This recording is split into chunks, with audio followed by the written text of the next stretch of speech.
The year is 1996, and it's 5 years after the dissolution of the Soviet Union and the official end of the Cold War. But veteran Cold War spies on both sides of the Iron Curtain have started dying off under mysterious circumstances.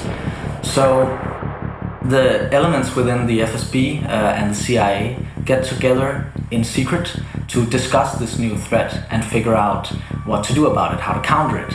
And they decide to create a task force called the Cambridge Executive, which is tasked with tracking down who's behind these murders and putting a stop to them.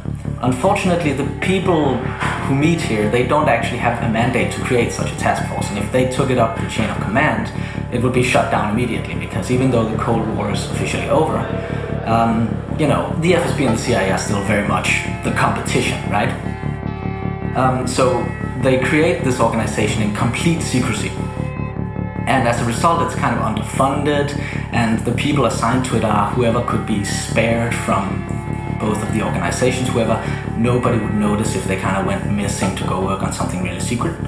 So that's kind of the premise of the game.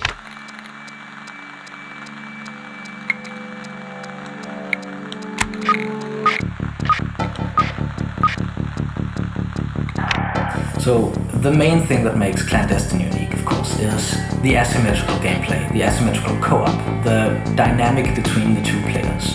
Because essentially, when you're playing with a friend, you're playing two completely different games. One player is playing a stealth game, and the other player is playing a hacking kind of puzzle game almost.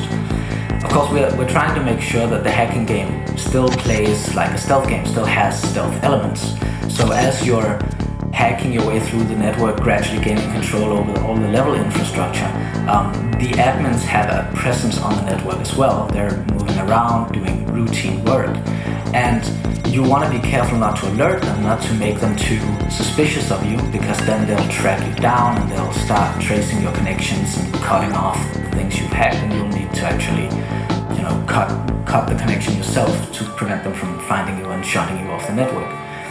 So even though these two players are playing two very different games, we are very focused on making sure that both it feels like a stealth game in either case, and second, you're working very closely together.